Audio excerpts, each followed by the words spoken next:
Look at the latest device from Blackberry. This is the Q10. It borrows a little bit of what it does from older style Blackberries in the sense that the input method is once again a traditional style keyboard, but then it also borrows a lot from the new Z10 or Z10, depending on where you are regionally, how you want to pronounce that, because it has the latest OS. It has a Blackberry 10 on here, and it also has a very nice capacitive touch screen. Speaking about that screen, it's a little bit different than what you're used to on other smartphones because it's a square. It has a 720 by 720 resolution at 330 ppi, but for traditional Blackberry users or anybody coming from an interface where you have a traditional keyboard, you're used to seeing a square aspect ratio on your screen, so that's nothing unusual for you. You got a little bit of paperwork in the box, your warranty information, product information. There's a little pamphlet here identifying the fact that you have a Snapdragon processor inside, trying to get you pumped up about the speed on this new device. To be more exact, it has a dual-core 1.5 gigahertz chip, so should be pretty snappy running that new operating system. The headset is new. I haven't seen this design before. You actually have interchangeable earpieces here. I've seen that before, but these earpieces are a little bit different. They have ear hooks on them that fit into the cartilage portion of your ear. I assume the idea here is that they don't fall out as easily, and hopefully they fit a wider number of people or a wider number of ears, to be more specific. You've of course got an inline microphone for answering your phone calls, etc., and then you've also got more ear tips. As I said before, they're interchangeable, so you can find the ones that are most suitable for your specific ears. You've also got a USB cable. This is pretty self-explanatory. This will plug into your portable power brick in order to charge the device as well as sync the device if you're hooking it up to a computer.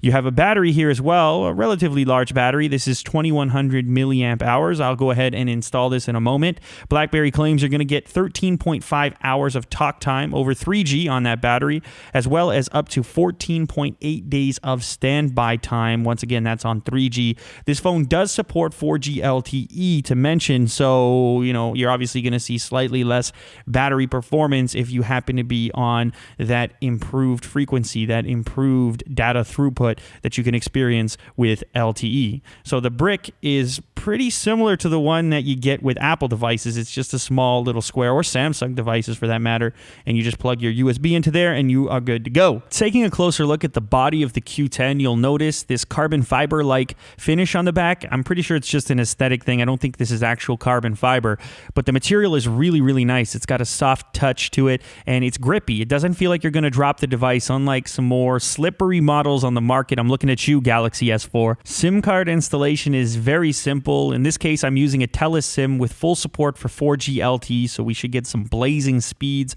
on this device. You can also find a micro SD slot underneath that same battery door, so if you want to extend the storage up to, say, 32 gigabytes, that's very easy to do and actually pretty inexpensive. I'm amazed at how cheap micro SDs have become. In fact, I found some great prices on some micro SDs on Amazon just prior to making this video, so I'll link those down in the description if you want to check out some cheap prices on some massive micro SDs. Since this is the first time the device has been booted up, it takes a little bit longer than it normally would, but that's okay. I'll take this opportunity to show you guys around the outside of the device and give you a closer look at the inputs and outputs.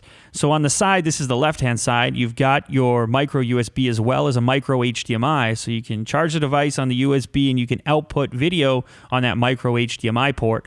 On the right-hand side of the device is where you'll find your volume up and down, and then there is a customizable button in the center, very similar to the one you can find on the Z10 or Z10. On the top, you have a headphone jack, your power switch, a couple of array microphones. On the bottom, you'll find your main speaker, which is relatively large, and your main input microphone for when you're having phone conversations.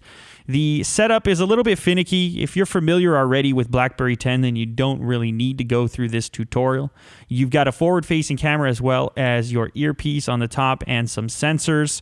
I'll tell you a little bit more about the cameras, actually. You've got an 8-megapixel autofocus camera on the back, and it has backside illumination. So supposedly you're going to get better low-light performance out of that camera. It also has a relatively bright f2.2 lens with 5 elements, so BlackBerry's pretty happy with the camera that they put into this device. The forward-facing camera is not bad either. It's 2 megapixels, though it is a fixed focus camera, like a lot of forward-facing ones.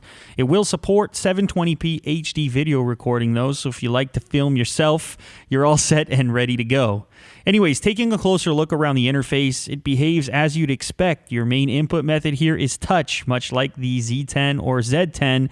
In fact, it's exactly the same except on a square screen, and of course you have this traditional input method on below that will likely make a lot of hardcore BlackBerry users happy. After all, I think a lot of people were holding on to their BlackBerry devices because they're very committed to this kind of keyboard. They just never adjusted to a touch style keyboard. I have to admit, it does feel nice every so often to hit actual buttons, to get some actual tactile feedback on your smart device, especially if you happen to be an ex-BlackBerry user. Myself, the last one that I used as a daily driver was the 8800, which seems like ages ago. Actually, it was. I don't know how many years ago that was. But this device has got me motivated. I'm actually considering doing a BlackBerry challenge, attempting to use this device as my daily driver for a week or something, and then report back to you guys on the pros and cons moving from my Nexus 4, which is my current daily driver. If you guys would like to see that kind of challenge, that kind of experiment, leave a thumbs up down below, and maybe I could do that this week. Anyway, guys, that wraps up this feature video, this unboxing of the latest BlackBerry, the Q10. If you enjoyed this video, please remember to leave a thumbs up down below. If you're interested in pricing and availability on this device, the links you will need to check that out, as well as more technical specifications, will be down in the description. Thanks as always for watching, and I will catch you guys real soon on